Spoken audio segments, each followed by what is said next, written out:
ಈಗ ಈ ಸೈಕಾಲಜಿ ಬೆಳೆಯೋದು ಬಹಳ ದೊಡ್ಡದಾಗೋಯ್ತು. ಸೈಕಾಲಜಿ ಫಿಲಾಸಫಿ ಬರ್ತೀವಿ.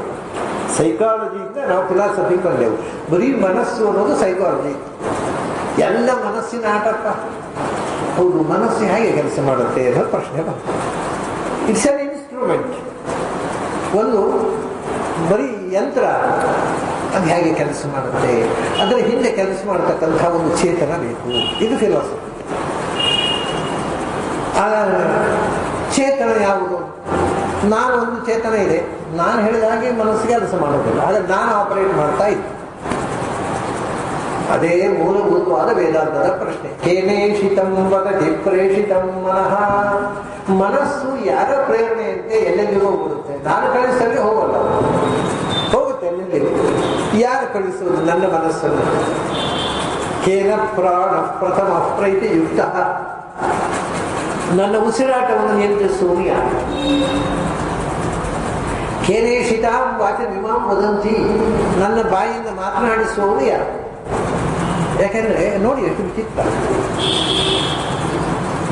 64 ಲಕ್ಷ ಯೋನಿ ಏನೋ ಹೇಳ್ತಾರೆ ಜೀವಗಳ ಸಂಖ್ಯೆ. ಅಲ್ಲಿ ಮಾತನಾಡುವುದು ಒಬ್ಬರಿಗೆ, ಲಕ್ಷ ಲಕ್ಷ ಜೀವಗಳಲ್ಲಿ ಮನುಷ್ಯನಿಗೆ ಮಾತ್ರ ಮಾತನಾಡುವುದು. ಮಾತು ಬರುವವರೆಗೂ ಕೂಡ ಮಾತಾಡಬೇಕಾದ ವಿಷಯ ಮಾತಾಡಲಿಕ್ಕೆ ಬರೋದು.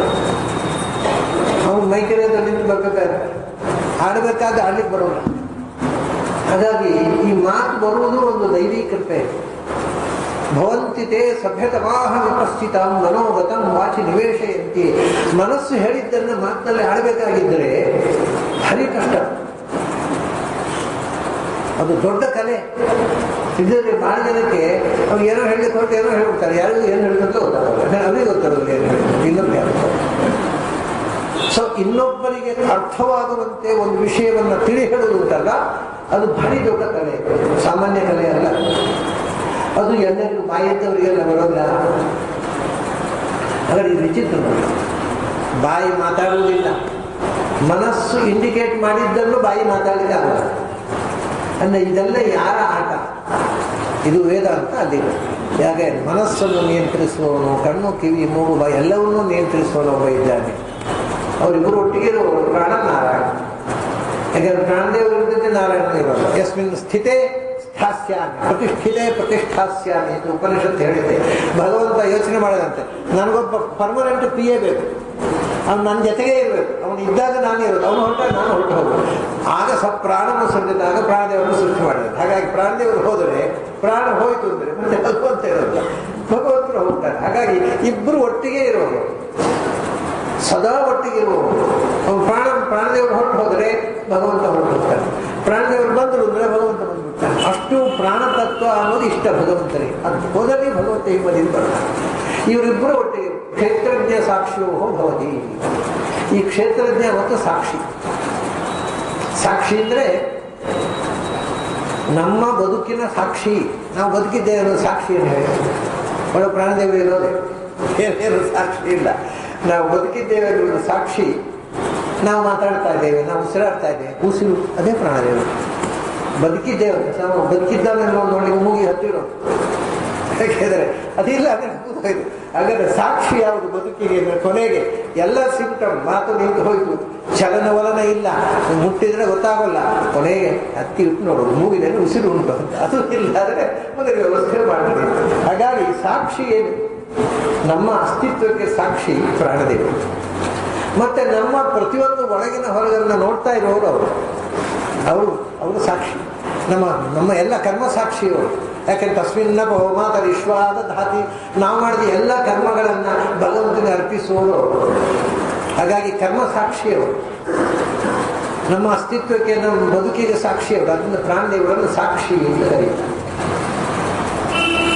ಕ್ಷೇತ್ರಜ್ಞ ಅಂತಂದ್ರೆ ಈ ದೇಹದ ಒಳಗೆ ನಿಯಾಮಕರ. ಕ್ಷೇತ್ರಜ್ಞಂತಾಪಿ ಮಾಂ ವಿದ್ಧಿ ಅಂತ ಕೃಷ್ಣನೇ ಗೀತೆಯಲ್ಲಿ ಹೇಳಿದ್ದಾರೆ. ಈ ಇಡೀ ಎಲ್ಲ ಕ್ಷೇತ್ರ ಅಂತಂದ್ರೆ ಇಡೀ ಪ್ರಪಂಚ ಬ್ರಹ್ಮಾಂಡವೇ ಒಂದು ಕ್ಷೇತ್ರ. ಅದರೊಳಗೆ ಒಂದೊಂದು ಪಿಂಡಾಂಡವೂ ಒಂದೊಂದು ಕ್ಷೇತ್ರ. ಬ್ರಹ್ಮಾಂಡದೊಳಗೆ ಪಿಂಡಾಂಡದೊಳಗೆ ತುಂಬಿರುವವನು ಭಗವಂತ. ತುಂಬಿರುವವನು ಅಷ್ಟೇ ಅಲ್ಲ, ನಾವು ಕ್ಷೇತ್ರಸ್ಥರು. ವ್ಯತ್ಯಾಸ ನೋಡಿ, ನಾವು ಕ್ಷೇತ್ರದಲ್ಲಿ ಇದ್ದೇವೆ, ಆದರೆ ಕ್ಷೇತ್ರದ ಒಳಗಿದ್ದೇವೆ. ಒಳಗೆ ಏನಿದ್ರು ಏನೇನಂತ ಗೊತ್ತಿಲ್ಲ ನಮಗೆ. ಆದರೆ ನಾವು ಕ್ಷೇತ್ರಸ್ಥರು ಮಾತ್ರ, ಕ್ಷೇತ್ರಜ್ಞರು ಅಲ್ಲ. ಅವರು ಕ್ಷೇತ್ರದ ಒಳಗಿದ್ದು ಕ್ಷೇತ್ರದ ಎಲ್ಲವನ್ನೂ ತಿಳಿದಿದ್ದಾರೆ. ಹಾಗಾಗಿ ಕ್ಷೇತ್ರಜ್ಞ ಅಂದರೆ ಭಗವಂತ, ಸಾಕ್ಷಿ ಅಂದರೆ ಪ್ರಾಣದೇವರು.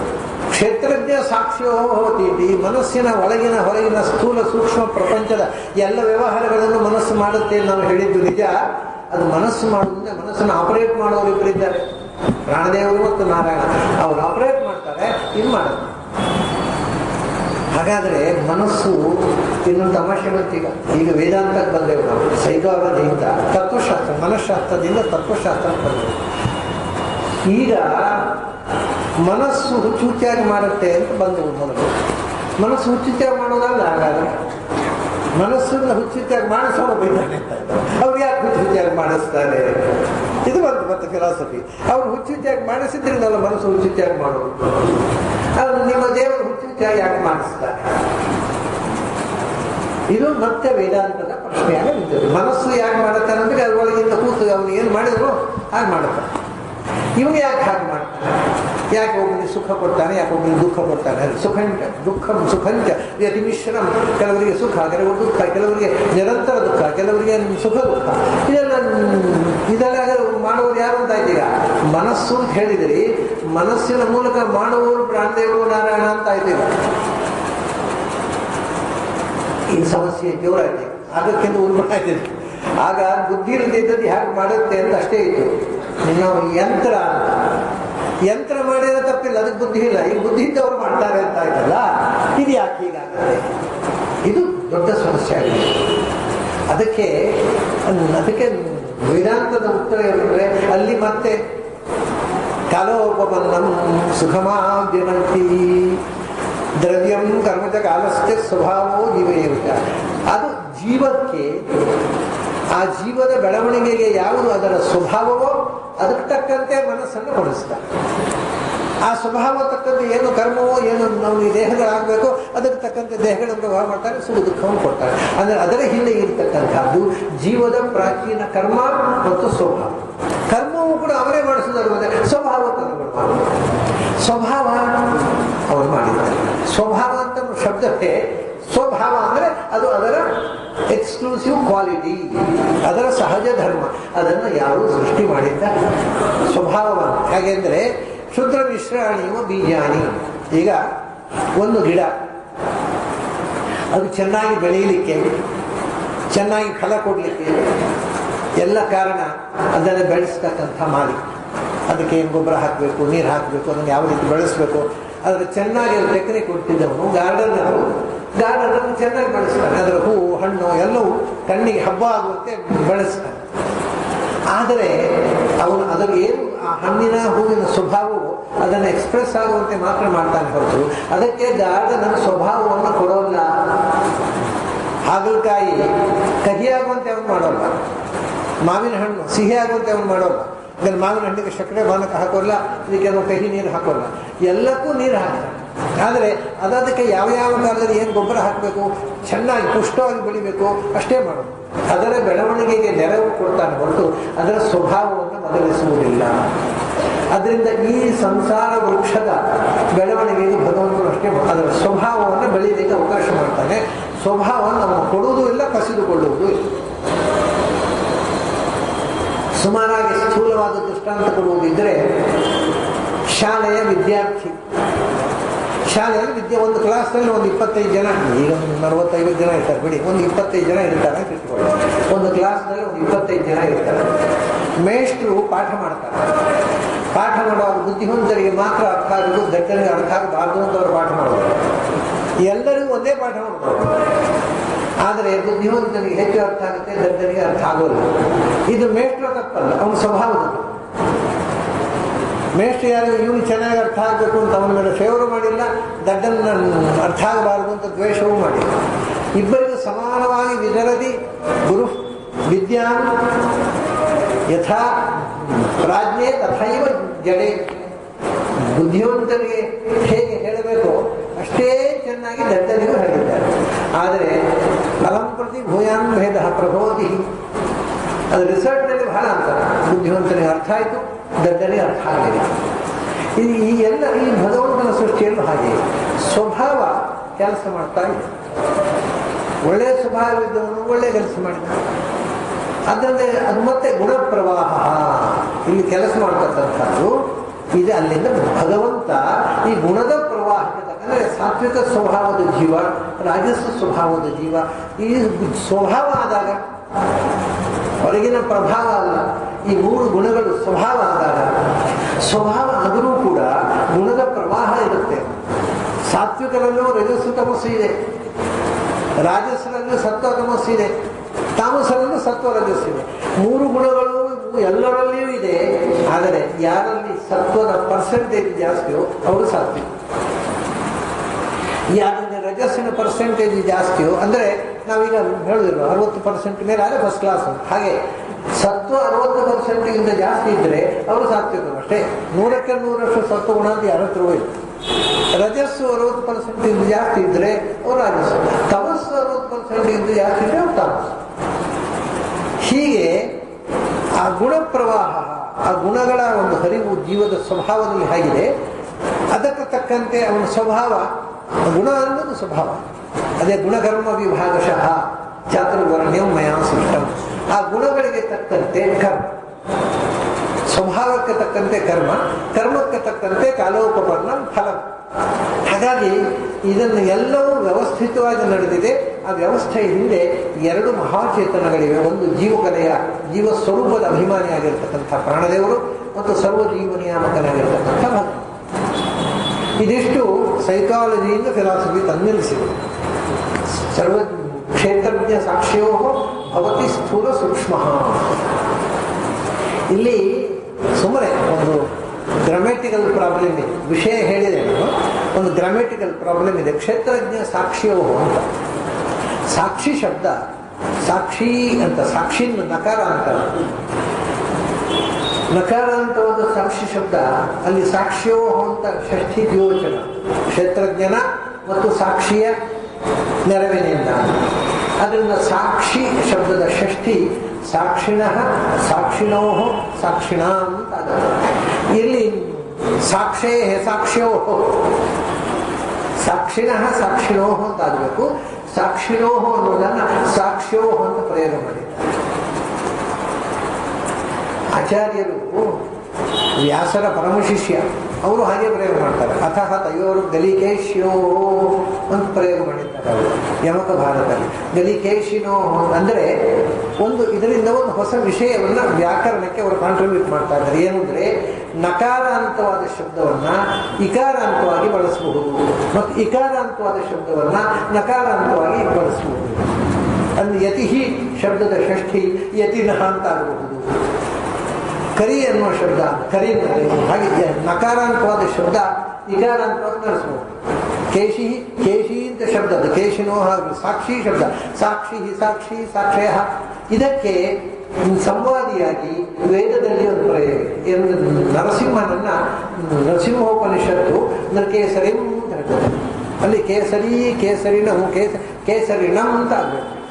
ಅದನ್ನು ಇಕಾರ ಕೇಸರಿ ಹಿ ಕೇಸರಿ ಹಿ ಕೇಸರಯ ಕೇಸರಿಂ. ಹಾಗಾದರೆ ಒಂದು ವಿಷಯ, ನಿಮಗೆ ಭಾಷೆಯ ಮೇಲೆ ಅಷ್ಟು ಹಿಡಿತ ಬಂದ ಮೇಲೆ ಈಗಲೇ ಮಾಡಲಿಕ್ಕೆ ಹೋಗಬೇಡಿ. ಭಾಷೆಯ ಮೇಲೆ ನಿಮಗೆ ಪ್ರಭುತ್ವ ಬಂದ ಮೇಲೆ ಇಕಾರಾಂತವನ್ನು ನಕಾರಾಂತವಾಗಿ, ನಕಾರಾಂತವನ್ನು ಇಕಾರಾಂತವಾಗಿ ಅದನ್ನು ಬದಲಾಯಿಸಿ ಪ್ರಯೋಗ ಮಾಡಬಹುದು. ಅದು ಅದು ವಿಶೇಷ ಅರ್ಥವನ್ನ ಕೊಡುವಂತಹ ಪ್ರಸಂಗದಲ್ಲಿ ಇಲ್ಲಿ ಏನು ವಿಶೇಷ? ಸಾಕ್ಷ್ಯೋಹ ಅನ್ನೋ ಪುಲ್ಲಿಂಗವನ್ನು ತೆಗೆದು ಸಾಕ್ಷ್ಯೋಹ ಅಂತ ಸಾಕ್ಷಿ, ಅದನ್ನು ವಸ್ತುತಃ ಅದನ್ನು ಸಾಕ್ಷಿ ಅಂತ ಶಬ್ದ ಆಗಿದ್ದರೆ ಸಾಕ್ಷ್ಯೋಹ ಅಂತ ಬೇಕಾದ್ರೆ ನಾರಿ ಶಬ್ದ ಈಕಾರ ಅಂತ ಸ್ತ್ರೀಲಿಂಗ ಶಬ್ದ ಆಗುತ್ತೆ. ಒಂದು ಇಕಾರ ಅಂತ ಪುಲ್ಲಿಂಗ ಆಗಬೇಕು, ಒಂದು ಈಕಾರ ಅಂತ ಸ್ತ್ರೀಲಿಂಗ ಆಗಬೇಕು. ಅಂದ್ರೆ ನಾರಿ ನಾರ್ಯೋ ನಾರ್ಯ ನಾರ್ಯ ನಾರ್ಯೋ ಸಾಕ್ಷ್ಯೋ ಅಲ್ಲಿ ಹಾಗೆ ಅಥ ಹತಯೋ ಗಲಿಕೇಶ್ಯೋ ಅಂತ. ಅಲ್ಲಿ ನರಹರಿ ತೀರ್ಥರು ಅದರ ವ್ಯಾಖ್ಯಾನ ಬರೆಯುವಾಗ ಒಂದು ಹೇಳ್ತಾರೆ, ಗಲಿಕೇಶ್ಯೋ ಅಂತ ಅನ್ನೋದು ಪುಲ್ಲಿಂಗವನ್ನು ಲೋಪ ಮಾಡಿದ್ದು ಯಾಕೆಂದ್ರೆ ಅವರಲ್ಲಿ ಕೃಷ್ಣನ ಮುಂದೆ ಅವ್ರಿಗೆ ಗುಣಿಸ್ತವೇ ಇರಲಿಲ್ಲ ಅಂತ ತೋರಿಸೋದಕ್ಕೋಸ್ಕರ. ಅಂದ್ರೆ ಒಂದು ಅರ್ಥ ವಿಶೇಷವನ್ನು ಧ್ವನಿಸುವುದಕ್ಕೋಸ್ಕರ.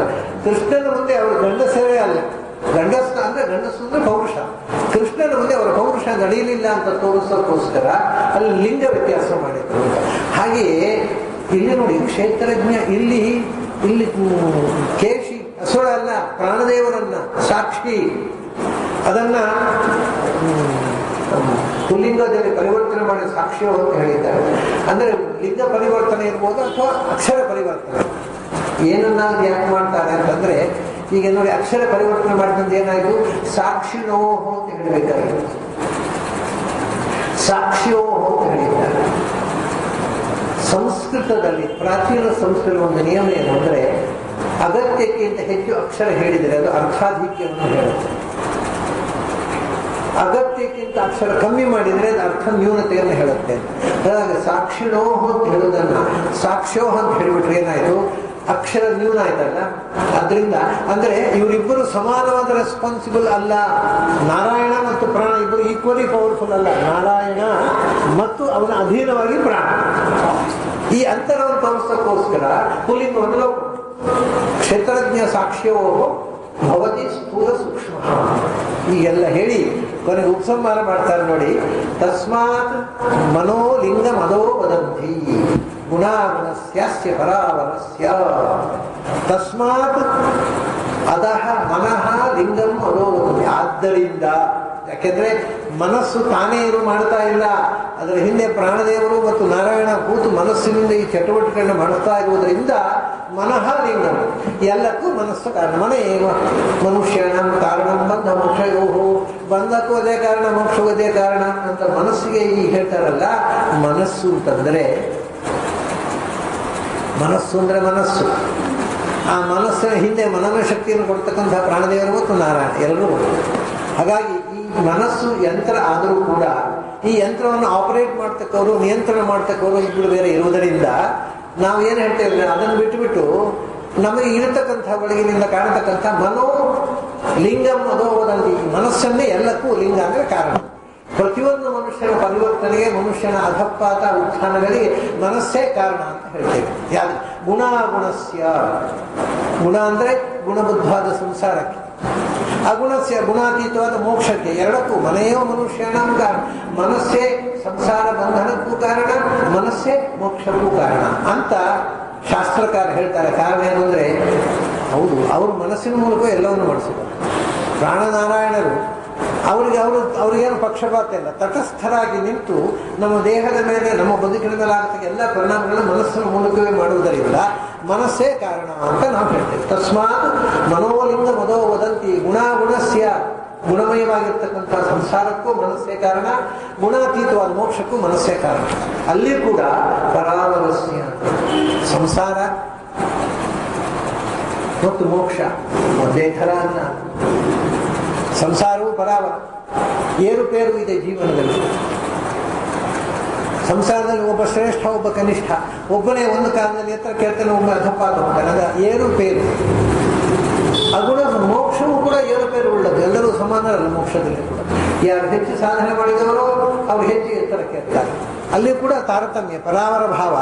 ಮೋಕ್ಷದಲ್ಲಿಯೂ ಗುಣಸ್ಯ ಅಗುಣಸ್ಯ ಚ ಪರಾವರಸ್ಯ, ಈ ತಾರತಮ್ಯ ಭಾವ ಅನ್ನೋದು ಜೀವನಿಗೆ ಮೋಕ್ಷದಲ್ಲಿಯೂ ಇರುವಂಥದ್ದು. ಮೋಕ್ಷದಲ್ಲಿ ಎಲ್ಲರೂ ಒಂದೇ ಥರವೂ ಆಗುವುದಿಲ್ಲ, ಒಂದೇ ಆಗುವುದಿಲ್ಲ. ಏನಾಗಿದ್ರೂ ಅದೇ ಆಗುತ್ತೆ. ಆಗದೇ ಇದ್ದದ್ದೇನು ಬರುವುದಿಲ್ಲ ಮೋಕ್ಷದಲ್ಲಿ. ಮೊದಲು ಆಗಿದ್ದದ್ದು ಇರಲಿಲ್ಲ, ಆಗಿದ್ದದ್ದು ಆಯಿತು, ಆಗ ಮೋಕ್ಷ. ಆಗದೇ ಇದ್ದದ್ದೇನು ಆಗುವುದಿಲ್ಲ. ಯಾವುದು ಇದ್ದದ್ದು ಮುಚ್ಚಿತ್ತು ಅದು ಸಂಸಾರ, ಅದು ವ್ಯಕ್ತವಾಯಿತು ಅದು ಮೋಕ್ಷ. ಅದನ್ನು ಹೇಳ್ತಾರೆ ಏನು ಅಂದರೆ, ಗುಣಾನುರಕ್ತಂ ವ್ಯಸನಾಯ ಜಂತು ಕ್ಷೇಮಾಯ ನೈರ್ಗುಣ್ಯ ಮಥೋ ಮನಸ್ಯ. ಅದರಿಂದ ಮನಸ್ಸು ಯಾವಾಗ ಗುಣಗಳ ಬೆನ್ನು ಹತ್ತುತ್ತೆ ಆವಾಗ ವ್ಯಸನಾಯ, ಸಂಸಾರ, ತಾಪತ್ರಯ, ದುಃಖ ಎಲ್ಲ ತ್ರಿಗುಣಗಳ ಬೆನ್ನು ಹತ್ತಿದಾಗ ಮನಸ್ಸು ಅದು ವ್ಯಸನಾಯ ಜಂತೋ, ಮನುಷ್ಯನ ದುಃಖ ಕಾರಣ ಆಯಿತು. ಕ್ಷೇಮಾಯ ನೈರ್ಗುಣ್ಯ, ನಿರ್ಗುಣ ಅಂದರೆ ಭಗವಂತ ಗುಣಾತೀತ, ಅವನ ಹಿಂದೆ ಹೋದಾಗ, ತ್ರಿಗುಣಗಳ ಹಿಂದೆ ಹೋದಾಗ ತಾಪತ್ರಯಗಳು ಬಂದವು. ತ್ರಿಗುಣ ಮೂರು ತಾಪತ್ರಯ, ಮೂರು ಗುಣಗಳು ಮೂರು ತಾಪಗಳು. ತ್ರಿಗುಣದ ಹಿಂದೆ ಹೋದಾಗ ತಾಪತ್ರಯಗಳು ಬಂದವು.